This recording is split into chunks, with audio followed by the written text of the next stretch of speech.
Each year, federal prison populations grow ever increasingly, overpopulating already crowded prisons. Hard-earned taxpayer dollars are spent supporting these prisons rather than investing in more productive ventures. Many of these prisoners are serving excessive time on non-violent offenses when they could be working in the real world helping our economy.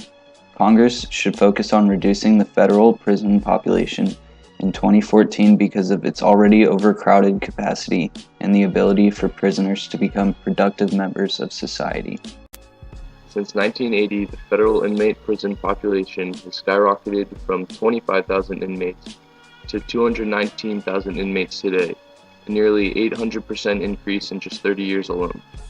It costs over $26,000 to house each inmate, which adds up to $6.4 billion a year.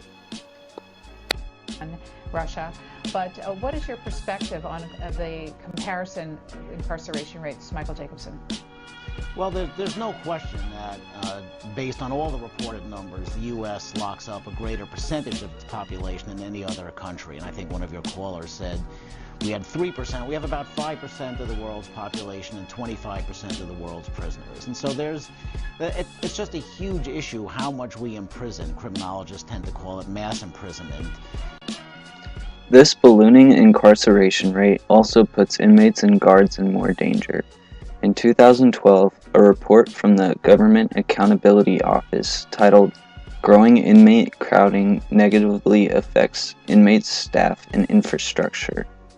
It reports that between 2006 and 2012, the overcrowding reached 55% overcapacity in some facilities, despite the Bureau of Prisons opening 5 new facilities.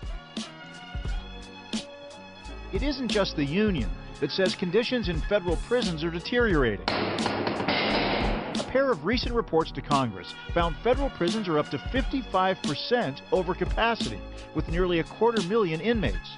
Single beds have been replaced by triple bunks. At the same time, there is a BOP-wide staffing shortage in excess of 3,200. Those are thousands of jobs that aren't being filled for budget reasons.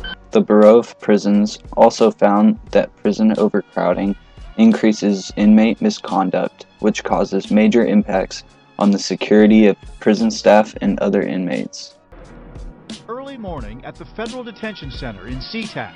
He's working by himself right now. A single corrections officer is unlocking cells so inmates can start their day.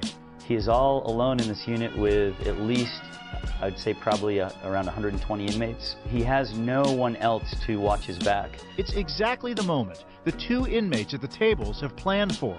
They know that it's the perfect time to take us by surprise. He's got his back turned and they jump up and start the assault. You can see him struggling to get away. I can't imagine what must have been going through his mind.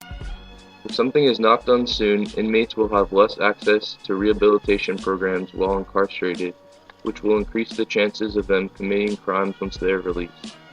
The overcrowding causes prisoners to have less access to line-of-work training, education, and drug treatment programs, and therefore will be more likely to commit crimes once their sentence is over.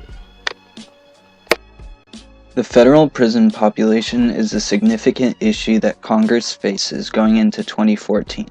With the prisons way over capacity, something needs to be done to fix this before it becomes an even bigger issue. It is up to Congress this year to pass legislation that addresses the federal prison population and ways to reduce it.